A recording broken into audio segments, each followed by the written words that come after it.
আজকের আলোচনার বিষয় বাংলা নাট্য সাহিত্যে মাইকেল মধুসূদন দত্তের অবদান। তিনি নাটক লিখেই বাংলা সাহিত্য জগতে প্রথম পদার্পণ করছেন। তবে এই নাট্য সাহিত্যের পদার্পণের একটা ছোট্ট ইতিহাস আছে। সময়টা 1858 সাল। তখন পাইকপাড়া জমিদাররা রত্নাবলী নাটকের অভিনয় করবেন এবং দর্শক হিসাবে দেশীয় ব্যক্তিদের পাশাপাশি ইংরেজরা থাকবেন। তাই ওই নাটকটির ইংরেজি অনুবাদ দরকার এবং অনুবাদের দায়িত্ব দেওয়া হলো মাইকেল মধুসূদন দত্তকে। এবং তিনি অনুবাদ করতে গিয়ে দেখলেন যে একেবারে বাংলা নাটকের দৈন্যদশা। শুধু তাই নয়, যখন রিহার্সালের সময় দর্শক হিসেবে উপস্থিত হতেন তখন দেখলেন যে একটা সামান্য বা দুর্বল নাটকের জন্য জমিদার বর্গ এত এত বিপুল অর্থ ব্যয় করছেন। এই বাংলা সাহিত্যের দৈন্যদশা দূরীকরণের জন্যই তিনি কলম ধরলেন এবং লিখলেন শর্মিষ্ঠা নাটক। এই শর্মিষ্ঠা নাটকের মধ্য দিয়েই তিনি সাহিত্য জগতে পদার্পণ করলেন। আর আজকের আলোচনার বিষয় তার নাট্য সাহিত্য অবদান। তবে একটা কথা বলে রাখি, এই নাট্য সাহিত্য অবদানের পাশাপাশি আমি তার কাব্য সাহিত্যের অবদান নিয়ে একটা ভিডিও বানিয়েছি, আপনাদের ডেসক্রিপশনে দিয়ে দেবো, আপনারা ভিডিওটি দেখতে পারেন। এখানে আলোচনার বিষয় শুধুমাত্র তার নাট্য সাহিত্য। তার শর্মিষ্ঠার পর তিনি লিখছেন কৃষ্ণকুমারী, পদ্মাবতী, মায়াকানন, এছাড়াও কিছু অসমাপ্ত রচনা রয়েছে, বিষ্ণা ধনুর্গুণ, তারপরে রিজিয়া বলে নাটক। এবং প্রত্যেকটা নাটক সম্পর্কে আমি পুঙ্খানুপুঙ্খ আলোচনা করব তথ্যবহুলভাবে, যেগুলো এসএলএসটি বলুন, এমএসসি বলুন, পিএসসি বলুন, যে কোনো পরীক্ষার জন্য ভীষণ ভীষণ আপনাদের উপকারী হবে এবং এর মধ্য থেকে 100% আসার সম্ভাবনা রয়েছে। তো যাক, আর কথা না পারিয়ে শুরু করব। দেখুন, তাহলে আগের ভিডিওতে অনেক তথ্য রয়েছে, সেগুলো আপনারা দেখে নেবেন। তার জন্ম, ছদ্মনাম, তার উপাধি থেকে শুরু করে আরও আনুষঙ্গিক যে তথ্যগুলো যতটা প্রয়োজন ঠিক ততটা রাখা হয়েছে। এখানে শুধুমাত্র সলিড বিষয়গুলো আমি উপস্থাপন করব, যেগুলো পরীক্ষা আসার মতো দেখে নিন। আর সেটা হচ্ছে নাটকগুলির সম্পর্কে পুঙ্খানুপুঙ্খ তথ্যসহ বিস্তারিত আলোচনা করা হবে, যেগুলো এসএলএসটি যে কোনো পরীক্ষার জন্য ভীষণ উপকারী। দেখুন, শর্মিষ্ঠা নাটক সম্পর্কে আমরা বিস্তৃত জানব। শ্রেণী, এটি হচ্ছে আসলে একটি পৌরাণিক নাটক এবং এটি মাইকেল মধুসূদন দত্তের কিন্তু প্রথম রচনা এবং এই রচনার মাধ্যমেই বাংলা সাহিত্য জগতে তিনি পদার্পণ করছেন। এবং রচনাকাল ও উৎসর্গ, রচনাকাল 1859 খ্রিস্টাব্দে তিনি এটি রচনা করছেন এবং নাটকটি উৎসর্গ করছেন রাজ ভাতৃদ্বয় প্রতাপ চন্দ্র সিংহ এবং ঈশ্বরচন্দ্র সিংহকে। ভীষণ ইম্পর্টেন্ট উৎস ও বিষয়বস্তু কি, যে নাটকের আখ্যানবস্তু মহাভারতের আদি পর্বে বর্ণিত রাজা যযাতি, শর্মিষ্ঠা ও দেবযানীর ত্রিকোণ প্রেমের কাহিনী থেকে গৃহীত। উৎস পেয়ে গেলাম। আর বিষয়টা কি, যে এর মধ্যে ত্রিভুজ প্রেমের সম্পর্ক, ঈর্ষা ও কাম প্রবৃত্তির কাহিনী মূল বিষয়। এই নাটকের আমরা চরিত্রগুলো দেখে নেব। চরিত্রের মধ্যে আমি দুটো ভাগ করেছি এবং প্রত্যেকটা বিশ্লেষণে এইভাবে করেছি। পুরুষ চরিত্রের মধ্যে জয়জাতি, মাধব্য এই নাটকের বিদূষক চরিত্র, কিন্তু এটি রাজমন্ত্রী, শুক্রাচার্য, কপিল, বকাসুর, দৈবারিক আর নাগরিকগণ। আর স্ত্রী চরিত্রের মধ্যে আমরা পাচ্ছি দেবযানী, শর্মিষ্ঠা, পূর্ণিমা মানে হচ্ছে দেবযানীর সখী, দেবিকা শর্মিষ্ঠার সখী, নটি একজন পরিচারিকা, দুজন চেটি। এবার আমরা দেখব নাটকটির প্রকাশকাল এবং প্রথম অভিনয় এবং দর্শক সম্পর্কে একটু ধারণা নেব। যে পাইকপাড়া রাজাদের অর্থানুকূল্যে বা আনুকূল্যে 1859 সালে জানুয়ারি মাসে গ্রন্থাকারে শর্মিষ্ঠা প্রকাশিত হয় এবং 1859 সালের 3রা সেপ্টেম্বরে বেলগাছিয়া নাট্যশালায় শর্মিষ্ঠা প্রথম প্রযোজনা, অর্থাৎ এখানে অভিনয় হচ্ছে। এবং ওই দিন দর্শক আসনে ছিলেন কে, বিদ্যাসাগর ছাড়াও বাংলায় ছোটলাট, পিটার গ্রান্ট উপস্থিত ছিলেন এবং এই মঞ্চে 6 রাত্রি অভিনীত হয় নাটকটি। ভীষণ ইম্পর্টেন্ট, এখান থেকে অনেক তথ্য আপনাদের পরীক্ষা আসতে পারে। পরিচারিকা চরিত্রে কালী প্রসন্ন সিংহ, যিনি কিন্তু হুতম পাইচার নকশা রচনা করছেন তিনি। আর বকাসুর চরিত্রে ঈশ্বরচন্দ্র সিংহ, অর্থাৎ এই যে সিংহ ভ্রাতৃদ্বয় ছিল তাদের একজন। অঙ্ক, নাটকটি 5টি অঙ্কে 13টি গর্ভাঙ্কে বিভক্ত। ব্যতিক্রমী ধারণা কি, যে এই নাটকে মধুসূদন সংস্কৃত নাটকের প্রারম্ভে যে নান্দি ও নটি সূত্রধরের যে অভিনয় থাকে তা তিনি বাদ দিয়েছেন। এবং এই নাটকের প্রচ্ছদপত্রে মধুসূদন কালিদাসের রঘুবংশ থেকে একটি শ্লোক উদ্ধৃত করে দিয়েছেন এবং শ্লোকটি কি, যে মন্দ কবি যশ প্রার্থী গমিষ্যাম উপহাস্যতম। এবং মহামহোপাধ্যায়, প্রেমচাঁদ তর্কবাগীশ প্রমুখ তার শর্মিষ্ঠা নাটককে সংস্কৃত রীতির বিরুদ্ধে বিদ্রোহ বলে মনে করছেন এবং বহিরঙ্গের দিক থেকে সংস্কৃত রীতির সঙ্গে এর পার্থক্য রয়েছে। অর্থাৎ আমরা যদি দেখি যে তিনি যে মহাভারতের যে কাঠামো সেখান থেকে বেরিয়ে এসেছেন এবং সংস্কৃত বিশেষ করে যে রীতি সেখান থেকে বেরিয়ে এসেছেন বলেই সেটাকে প্রেমচাঁদ তর্কবাগীশ কিন্তু বিদ্রোহ বলে ঘোষণা করছেন। মুদ্রণ ব্যয়, পাইকপাড়ার মহারাজের অর্থানুকূল্যে নাটকটি মুদ্রিত হয়। সংস্করণ, প্রথম সংস্করণের পৃষ্ঠা সংখ্যা ছিল 84। শর্মিষ্ঠা নাটকে প্রথম সংস্করণে একটি সঙ্গীত ছিল, সমাপ্তি সঙ্গীত ছিল, যা দ্বিতীয় সংস্করণে তুলে দেন তিনি, এবং মধুসূদনের জীবদ্দশায় 3টি সংস্করণ প্রকাশিত এবং তৃতীয় সংস্করণের প্রকাশকাল 1276 বঙ্গাব্দ। ভীষণ ইম্পর্টেন্ট, এখানে মঞ্চস্থ বিষয়ে একটা ধারণা কীরকম দিই, যে 16ই আগস্ট 1873 সালে মানে বাংলা পেশাদার রঙ্গমঞ্চে প্রথম স্ত্রী চরিত্রে মহিলা শিল্পী সহ মাইকেলের শর্মিষ্ঠা নাটকের অভিনয় দিয়ে দ্বারোদ্ঘাটন হয় বেঙ্গল থিয়েটারে। এবং বাংলা পেশাদারি রঙ্গমঞ্চে প্রথম সেই 4 অভিনেত্রী হলেন কারা, যে শ্যামা, জগত্তারিণী, এলোকেশী ও গোলাপ। এবং সেই যুগের রীতি অনুসারে ওই 4 অভিনেত্রী অবশ্যই এসেছিলেন তথাকথিত নিষিদ্ধ পল্লী থেকে। এরপর আমরা অনুবাদ, এই নাটকের প্রথমাংশ ইংরেজি অনুবাদ করে মহারাজ যতীন্দ্রমোহন ঠাকুরকেই দেখতে দিয়েছিলেন। তিনি বলতেন এখানে মাইকেল মধুসূদন দত্ত। এবং মাইকেলের প্রথম পৃষ্ঠপোষক কে ছিলেন, দেখুন ঈশ্বরচন্দ্র সিংহই তার প্রথম সাহিত্যিক যে পৃষ্ঠপোষক এই নাটকের মধ্য দিয়ে হচ্ছে। এবার এই নাটক সম্পর্কে আরও বিস্তৃত আমরা তথ্য দেখে নেব। এই নাটকের শেষ বক্তা হলেন রাজা। নাটকটি শেষ হয়েছে কি ইতি শর্মিষ্ঠা নাটক সমাপ্ত দিয়ে। কখনো কখনো পরীক্ষা দিতে পারে, বিশেষ করে যারা SLST 9, 10, 11, 12 বিশেষ করে দেবেন তাদের জন্য, বিশেষ করে 11, 12 যাদের জন্য, যে ইতি শর্মিষ্ঠা নাটক সমাপ্তম, এটা কোন মানে নাটকের অন্যরকম হয়তো ধাঁচে দিয়ে এখান থেকে প্রশ্ন হতে পারে। মহারাজ যতীন্দ্রমোহন এই নাটকের জন্য কয়েকটি গান লিখে দিয়েছেন। নাটকের আরম্ভের পূর্বে একটি প্রস্তাবনার সঙ্গীত ছিল কি মরিহাই কোথা সে সুখের সময়। তৃতীয় সংস্করণে এই গানটি বাদ দেওয়া হয়েছে। এছাড়াও শুনো হে সভাজন নামে একটি সঙ্গীত ছিল, সেটিও তৃতীয় সংস্করণ থেকে বাদ দেওয়া হয়েছে। এবং এই নাটকটি এতটা জনপ্রিয় হয়েছিল যে মধুসূদন নিজ কন্যার নাম রেখেছিলেন শর্মিষ্ঠা। এবং এই নাটকের ভাষাশুদ্ধি করতে দেওয়া হয়েছিল রামনারায়ণ তর্করত্নকে।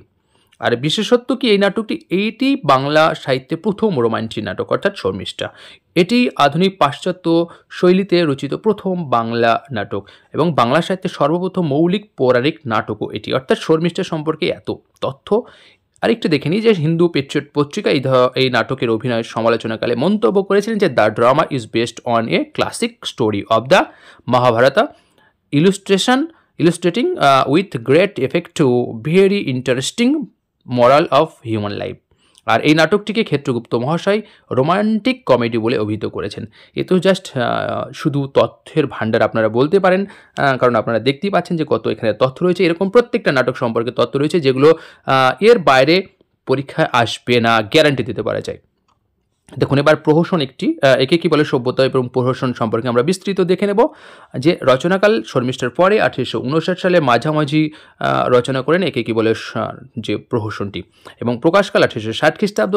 অঙ্ক ও গর্ভাঙ্ক, দুটি অঙ্কের 4টি গর্ভাঙ্কে নাটকটি সমাপ্ত। অভিনয়, এই প্রহসনটি অভিনীত হয় 1865 সালের শোভাবাজার থিয়েট্রিক্যাল সোসাইটির মঞ্চ, এবং তখন নাট্যকার কিন্তু ইউরোপে ছিলেন। ভীষণ ইম্পর্টেন্ট, এখানে অভিনয় যখন হচ্ছে তখন কিন্তু নাট্যকার ইউরোপে ছিলেন।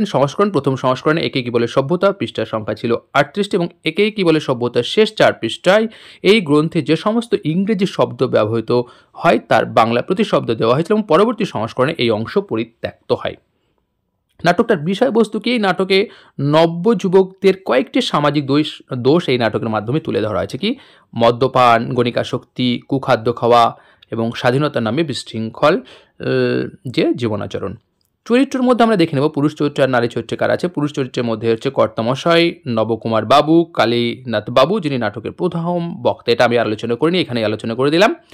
বৈদ্যনাথ চাকর, তিনি কিন্তু তার বাবুদল, সার্জন, তারপরে চৌকিদার, খানসামা, বেহারা, মালি, মাতাল, বরফওয়ালা, যন্ত্রীগণ প্রভৃতি। এবার নারী চরিত্র একটু দেখে নিই। স্ত্রী চরিত্রের মধ্যে পড়ছে গৃহিণী, হর, কামিনী, নাটকের শেষ বক্তা। যদি পরীক্ষা দিতে থাকতে পারে যে একে কি বলে সভ্যতার প্রথম বক্তাকে, তাহলে কালীনাথ বাবু, আর শেষ বক্তা হচ্ছে হর, কামিনী। নৃত্যকালী, কমলা, পয়োধরী, নিতম্বিনী যিনি খেমটওয়ালি, আর বার বিলাস নিদয়, এই হচ্ছে চরিত্র। প্রকাশ, ব্যয়বহন ও অভিনয়ে ব্যর্থতার কারণ। প্রহসন দুটি বাংলা রাজা যে প্রতাপচন্দ্র সিংহ এবং ঈশ্বরচন্দ্র সিংহের অর্থানুকূল্যে প্রকাশ পায় বা হয়, কিন্তু নব্য বঙ্গ সমাজের চাপে পড়ে দুই ভাই নাটকটির অভিনয় বেলগিয়াছে নাট্যশালায় অভিনয় করাতে পারেননি। অর্থাৎ একটাই কারণ হচ্ছে নব্য বঙ্গ সমাজের চাপে পড়ে তিনি নাটকটি অভিনয় করতে পারেন। নাটক তো না, আসলে প্রহসনটি। অন্যান্য তথ্য দেখে নিই। এই প্রহসনের সমগ্র কাহিনী ঘটনাস্থল হচ্ছে উত্তর কলকাতার বনেদি অঞ্চল, এবং এই প্রহসনের প্রধান চরিত্রের সংলাপ বাগবাজার, শ্যামবাজার সন্নিহিত এলাকার ভাষাভঙ্গি চোখে পড়ে। এবং এই প্রহসনের কাহিনীর সূত্রপাত বিকালে। এবং সমালোচকরা কি বলছে একটু দেখে নিই একে কি বলে সভ্যতা সম্পর্কে। বঙ্কিমচন্দ্রের মন্তব্য কি, যে একে কি বলে সভ্যতা বাংলা ভাষায় অদ্বিতীয় গ্রন্থ, এবং এই গ্রন্থ ক্ষুদ্র গ্রন্থখানি নিষ্গুণ প্রাচুর্য ব্যতীত অন্য কারণেও সমালোচনার যোগ্য। পরীক্ষা দিতে পারে যে এই সমালোচনাটি কি বলেছেন। রাজেন্দ্রলাল মিত্র একে কি বলে সভ্যতার দীর্ঘ সমালোচনা বিবিধার্থ সংগ্রহে প্রকাশ করছেন। আর ডক্টর অসিত কুমার বন্দ্যোপাধ্যায় বলেছেন একে কি বলে সভ্যতা পুরোপুরি রঙ্গরসের প্রহসন, কাহিনীর নামমাত্র। তাহলে আমরা এই নাটকটি সম্পর্কে পেলাম। অনেকটা বড় হয়ে যায়, আপনাদেরকে একটু ধৈর্য সহকারে দেখতে হবে। এরপর হচ্ছে বুড়ো শালিকের ঘাড়িরও, এটিও একটি প্রহসন সম্পর্কে দেখে নিই। রচনাকাল 1859 খ্রিস্টাব্দ, প্রকাশকাল 1860 খ্রিস্টাব্দ। নামকরণ করছেন এই বইটির ঈশ্বরচন্দ্র সিংহ। চরিত্রের মধ্যে কারা? ভক্তপ্রসাদ, পঞ্চরণ বাচস্পতি, হানিফ কাজী, রাম পুটি, ফতেমা, গদাধর ইত্যাদি। প্রথম অভিনয় এই নাটকটি 1866 সালে আরফুলি নাট্য সমাজ কর্তৃক প্রথম অভিনীত হয়। এবং অঙ্ক ও গর্ভাঙ্ক বিভাগ দেখে নিই। প্রথম অঙ্ক গর্ভাঙ্ক হচ্ছে 2টি, দ্বিতীয় অঙ্কে 2টি গর্ভাঙ্ক। প্রথম সংস্করণে বুড়ো শালিকের ঘাড়েরও পৃষ্ঠার সংখ্যা ছিল কিন্তু 32টি। তাহলে আমরা পেয়ে গেলাম। এরপর হচ্ছে বিষয়বস্তু ভণ্ড সাধু প্রকৃতি ভক্ত প্রসাদের অসঙ্গত আচরণের প্রতি তীব্র কষাঘাত করা হয়েছে এই নাটকের মাধ্যমে। পূর্বনাম এই নাটকটি কখনো কখনো পরীক্ষায় ভীষণ ইম্পর্টেন্ট দিয়ে থাকে যে বুড়ো শালিকের ঘাড়ের নাটকের পূর্বনাম কি? প্রহসনের পূর্বনাম হচ্ছে ভগ্ন শিব মন্দির। এবং ক্ষেত্রমোহন গঙ্গোপাধ্যায়কে লেখা মধুসূদনের চিঠি থেকে জানা যাচ্ছে যে এটির পূর্বনাম ছিল ভগ্ন শিব মন্দির। এখানে একটা ছোট্ট বিষয় দেখে নিই যে পূর্ববঙ্গের মুসলমানদের মধ্যে প্রচলিত একটি প্রবচন অনুসারে তিনি এই নাটকের নামকরণ করেন ভগ্ন শিব মন্দির। আবার অনেকের মতে তিনি তার এক নিকট আত্মীয়কে ভক্তপ্রসাদ রূপে কল্পনা করেছিলেন। নাটকটির প্রহসনটি আরও কিছু লাইন দেখে নিই, কিছু বিষয়। অন্যান্য এই প্রহসনের আরম্ভ দ্বীপ্রহরের নাটকটি শুরু হচ্ছে। আবার এই প্রহসনের মধুসূদন কী করছে, সর্বপ্রথম গ্রাম্য ভাষা ব্যাপকভাবে ব্যবহার করেছেন ভক্তপ্রসাদ চরিত্রের মধ্য দিয়ে। এরপর পদ্মাবতী নাটক সম্পর্কে বিস্তারিত আলোচনা আমরা একটু করে নেব। রচনাকাল 1860 সালেই মধুসূদন এই পদ্মাবতী নাটকটি রচনা করছেন। প্রকাশকাল 1860 খ্রিস্টাব্দে। উৎস ভীষণ ইম্পর্টেন্ট। এই নাটকটি কখনো কখনো পরীক্ষা দেয় যে গ্রিক পুরাণের কাহিনী কি? গ্রিক পুরাণ থেকে নেওয়া হয়েছে, তার অ্যাপেল অফ ডিসকর্ড থেকে। গল্পটি ভারতীয় পুরাণের মোড়কে পরিবেশন করেছেন মধুসূদন। চরিত্রের মধ্যে আমরা দেখে নেব পুরুষ চরিত্র এবং তাদের সম্পর্ক একটু দেখে নেব।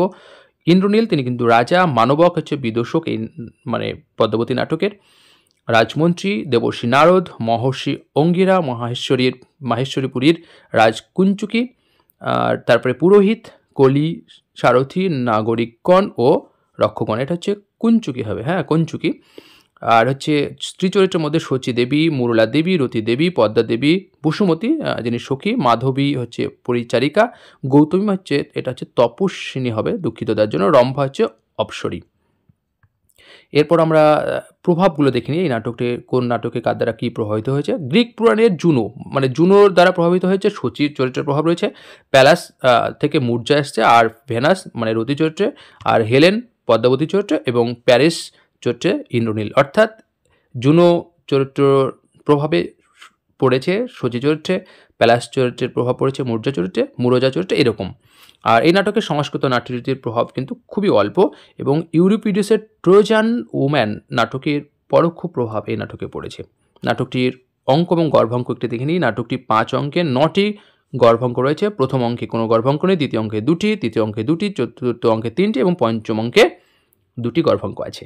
প্রথম অভিনয় 1865 খ্রিস্টাব্দের 14 নভেম্বর বউবাজারে পাথুরিঘাটার বাড়িতে পদ্মাবতী নাটকের প্রথম অভিনয়। ভীষণ ইম্পর্টেন্ট, কখনো কখনো এগুলো পরীক্ষা দিয়ে থাকে।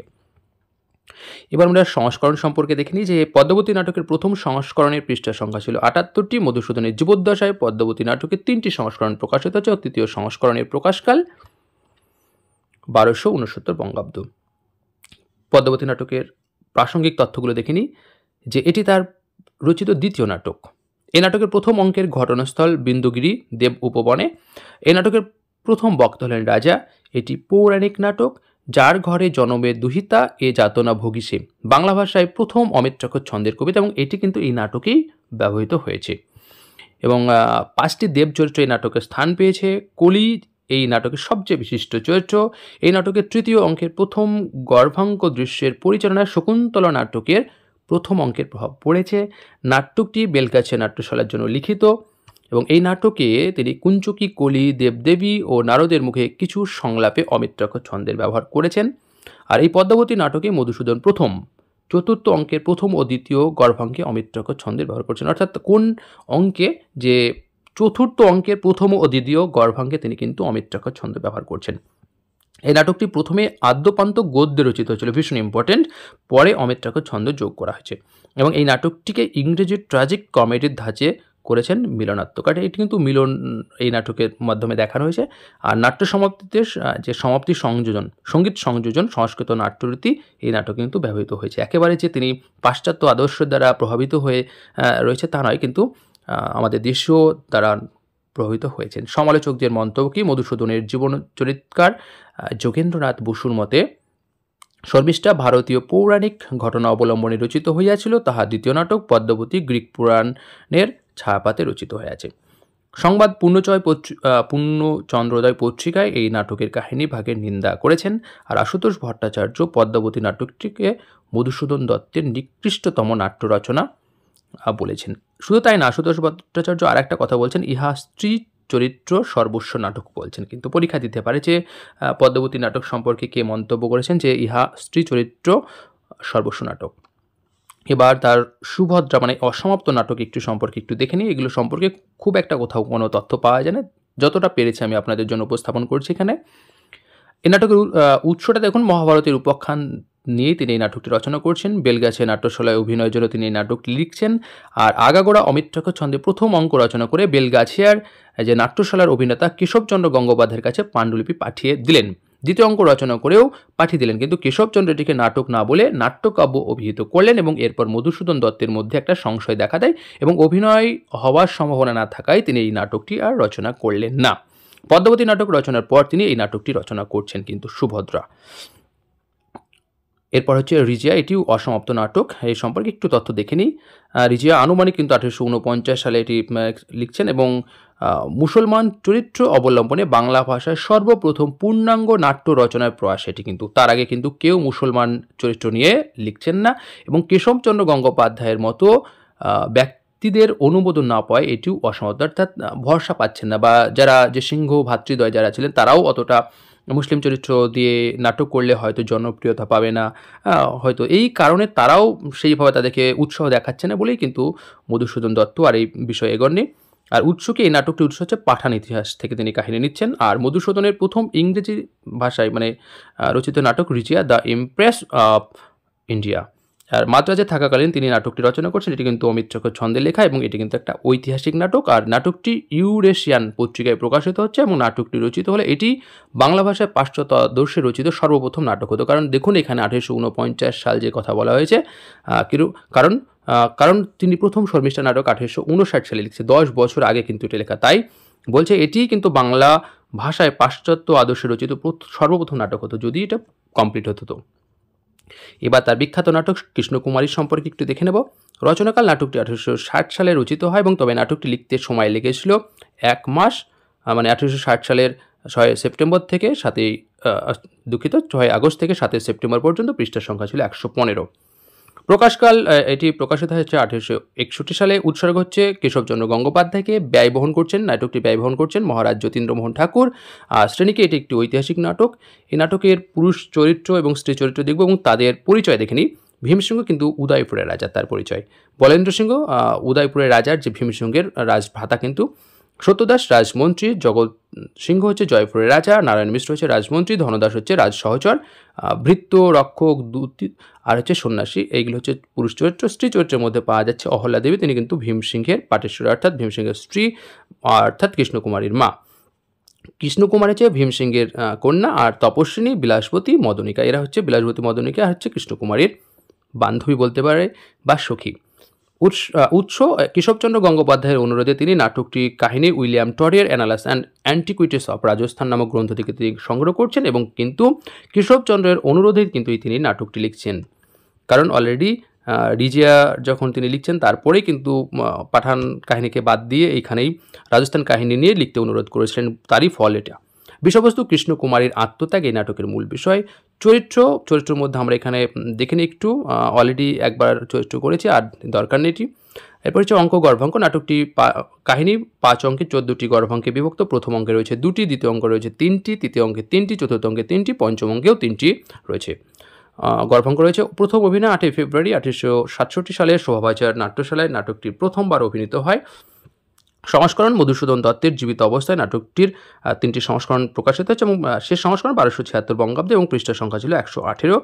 আর অন্যান্য তথ্যের মধ্যে বিশেষত্ব হচ্ছে বাংলা সাহিত্যে প্রথম সার্থক ট্র্যাজেডি নাটক। এখানে একটা কথা বলে রাখি, যারা আমার ইউটিউব চ্যানেলটি এখনও সাবস্ক্রাইব করেননি অবশ্যই সাবস্ক্রাইব করে পাশে থাকবেন। এবং কাব্য সাহিত্য নিয়ে অলরেডি কিন্তু যে ভিডিওটি আছে সেটা কিন্তু আমি ডেসক্রিপশনে দিয়ে দেবো এবং সেখানে পূর্ণাঙ্গ আলোচনা পেয়ে যাবেন কাব্য সাহিত্য নিয়ে।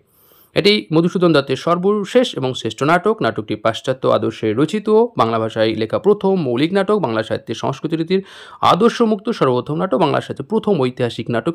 অর্থাৎ এতগুলো আমরা তথ্য এই কৃষ্ণকুমারীর মাধ্যমে পাচ্ছি এবং অনেকেই নাটকটিকে বাংলা ভাষায় প্রথম বিয়োগান্তক নাটকও বলছেন। কিন্তু আরও তথ্যগুলো কিছু দেখে নিই। এই নাটকে গিরিশচন্দ্র ঘোষ ভীম সিংহের চরিত্রে অভিনয় করেন। এই ছিল তার সাধারণ রঙ্গমঞ্চের প্রথম পদার্পণ। তাহলে অর্থাৎ কৃষ্ণকুমারী নাটকের অভিনয়ের মধ্য দিয়েও কিন্তু নাট্য সাহিত্য জগতে প্রথম পদার্পণ করছেন অভিনয় জগতে, সেটা হচ্ছে গিরিশচন্দ্র ঘোষ। এই নাটকটিও মধুসূদন দত্ত অমিত্রকর ছন্দে লিখতে চাইছিলেন, কিন্তু বন্ধুদের অনুরোধে তিনি কিন্তু অমিত্রকর ছন্দটা বাদ দিচ্ছেন এবং এই নাটকে মদনিকা পুরুষ ছদ্মবেশ ধারণ করছেন। কিন্তু এখানে এই যে মদনিকা চরিত্রটি পুরুষ ছদ্মবেশ আমরা ধারণ করতে দেখছি এবং এই নাটকেও কিন্তু গান লিখে দিচ্ছেন যতীন্দ্র মোহন ঠাকুর। সমালোচকদের মতান্তর বা মন্তব্য কি দেখি। গিরিশচন্দ্র ঘোষ কৃষ্ণকুমারী নাটকটিকে মধুসূদন দত্তের সর্বোৎকৃষ্ট নাটক বলে অভিহিত করেছেন, আর কৃষ্ণকুমারী নাটককে রেগুলার ট্র্যাজেডি বলেছেন কিন্তু স্বয়ং লেখক মধুসূদন দত্ত। প্রভাব কি। কৃষ্ণকুমারী জীবনের সাথে গ্রিক রাজকন্যা ইফিজেনিয়ার কাহিনীর অদ্ভুত মিল রয়েছে। আর বলেন্দ্র সিং চরিত্রে কিং জন নাটকের বাস্টার চরিত্রে ছাপা আছে, আর ভীম সিংহ চরিত্রে কিং লিওর চরিত্রে ছাপা, অর্থাৎ শেক্সপিয়ারের কিং লিওর। এবার অসুস্থ অবস্থায় মধুসূদন দত্ত বেঙ্গল থিয়েটারের জন্য 2টো নাটক লিখছেন। এক হচ্ছে মায়াকানন আর একটা হচ্ছে বিষ্ণা ধনুর্গুণ। এই বিষ্ণা ধনুর্গুণ নাটকটি তিনি শেষ করতে পারেননি এবং অসমাপ্ত অবস্থায় তাকে রাখতে হয়, আর এটি হচ্ছে তার রূপক নাট্য। এবং মায়াকাননটা সম্পর্কে একটু দেখে নিই। রচনাকাল 1873 খ্রিস্টাব্দ আর প্রকাশকাল 1874 অর্থাৎ 14 মার্চ। রচনার কারণ হচ্ছে সামান্য কিছু টাকার জন্য মৃত্যুর কয়েকদিন আগে মুখে মুখে তিনি মায়াকানন নাটকটি সম্পূর্ণ করেন এবং নিজের হাতে লিখতে পারেননি, লিখে দেন ভুবন মোহন মুখোপাধ্যায়। এবং মায়াকাননই হচ্ছে মধুসূদনের সর্বশেষ নাটক এবং এটি বেঙ্গল থিয়েটারের জন্য লেখেন। এবং অনুলেখক কে ছিল এই নাটকটির? অনুলেখক ছিল ভুবন মোহন মুখোপাধ্যায়। প্রথম অভিনয় 1874 খ্রিস্টাব্দে 18 এপ্রিল বেঙ্গল থিয়েটারে এই নাটকের প্রথম অভিনয়। এবং নাটকটির শ্রেণী যদি দেখি তাহলে দেখব রূপক নাটক। আর অনুরোধ হচ্ছে বেঙ্গল থিয়েটারের কর্ণধার শরৎচন্দ্র ঘোষের অনুরোধে তিনি মায়াকানন নাটকটি রচনা হাত দিচ্ছেন। নাটকটি কে শেষ করছেন? নাটকটি শেষ করছেন অনুলেখক এই ভুবনচন্দ্র মুখোপাধ্যায়, কারণ তিনি সেই সময় অনুলেখক ছিলেন। চরিত্রের মধ্যে পুরুষ চরিত্রের মধ্যে আমরা পাচ্ছি বৃদ্ধ রাজা অজয়ের পরিচয় কি, যে সিন্ধু রাজকুমার এবং শেষ রাজা তিনি কিন্তু সিন্ধু প্রদেশের শেষ রাজা। আর ধূমকেতু গুর্জর দেশের রাজা, আর ভীমসিংহ হচ্ছে গুর্জর রাজের বা সেনানী, আর রামদাস মদন মধুদাস ইত্যাদি। আর স্ত্রী চরিত্রের মধ্যে ইন্দুমতি, তিনি হচ্ছে মকরধ্বজের কন্যা, আর শশীকলা হচ্ছে সিন্ধুরাজের কন্যা, সুনন্দা হচ্ছে ইন্দুমতির সখী, কাঞ্চনমালা হচ্ছে শশীকলার সখী, আর অরুন্ধতী হচ্ছে তপস্বিনী, সুভদ্রা ইত্যাদি। এইগুলো হচ্ছে তাদের চরিত্র এবং পরিচয় আমরা পেলাম। সমালোচকদের মন্তব্য কি। মায়াকানন সম্পর্কে মধুসূদনের যে জীবন চরিত্রকার বলছেন যে নিজের বিষাদময় জীবনের প্রতি বিম্বপাত করিয়াই তিনি স্বরচিত গ্রন্থ সম্পন্ন করেছেন। অর্থাৎ কখনো যদি পরীক্ষা আসে যে মধুসূদন দত্তের যে নিজস্ব জীবনের বিষাদময়তা যে ছাপ কোন নাটকে পড়েছে মায়াকাননে। অঙ্ক গর্ভাঙ্ক 5টি অঙ্কে 13টি গর্ভাঙ্ক রয়েছে, যথা প্রথম অঙ্কে 2টি, দ্বিতীয় অঙ্কে 3টি, তৃতীয় অঙ্কে 2টি, চতুর্থ অঙ্কে 4টি, পঞ্চম অঙ্কে 2টি। আর অন্যান্য তথ্যের মধ্যে একটি দেখি যে 1867 সালের 2 নভেম্বর কিছু বুঝি প্রহসনের অভিনয় দেখে মধুসূদন দত্ত মন্তব্য করছেন যে মৃত্তিকে রে বাবা মৃত্তিকে, অর্থাৎ এই অভিনয়ের তুলনায় অন্যান্য অভিনয় সব মাটি। আর কেশবচন্দ্র গাঙ্গুলি মাইকেল মধুসূদন দত্তকে গ্যারিক বলে সম্বোধন করতেন। আর আমি এত কিছু তথ্যগুলো আমি কোথা থেকে সংগ্রহ করেছি, কারণ সবই অথেন্টিক বই। আমাদের নিজের বইটিও আছে এখানে সব থেকে বেশি। মাইকেল মধুসূদন দত্ত, দেখুন মাইকেল মধুসূদন দত্ত কৃষ্ণকুমারী, অলোক রায় সম্পাদিত, মধুসূদন রচনাবলী সম্পাদনা অজিত কুমার ঘোষ, মাইকেল মধুসূদন ঋষি দাস, মধুসূদন দত্ত ব্রজেন্দ্রনাথ বন্দ্যোপাধ্যায়, নাট্যকার শ্রী মধুসূদন আশুতোষ ভট্টাচার্য, মধুসূদন রচনাবলী, ডক্টর ক্ষেত্রগুপ্ত, বাংলা প্রহসন ইতিহাস এবং আমাদের যে বাংলা সাহিত্যিক চরিতমালা বইটি আমাদের 3 জনের লেখা, সেই বইটিও এখান থেকে তথ্যগুলো গ্রহণ করা হয়েছে। এবং আমার ইউটিউব চ্যানেল এটি বিএনজি সাহিত্য স্যার। আপনাদের যদি ভালো লেগে থাকে অবশ্যই আপনারা ইউটিউব চ্যানেলটি সাবস্ক্রাইব করবেন এবং অন্যদের মাঝে শেয়ার করবেন এবং কমেন্টস করে জানাবেন যে আপনাদের কেমন লাগলো, এবং যদি আপনাদের এই ধরনের আরও ভিডিও প্রয়োজন হয় অবশ্যই সেটা আপনারা জানান আর অন্যদের মাঝে শেয়ার করুন। আর তথ্যগুলো আপনাদের কতটা কাজে আসলো সেটা অন্তত জানাতে ভুলবেন না। তো যাক, আর কথা না বাড়ি এখানে শেষ করছি। ভিডিওটি হয়তো অনেকটাই বড় হয়ে গেছে এবং পুরো দেখার জন্য আপনাদের ধন্যবাদ। এখানে শেষ করছি।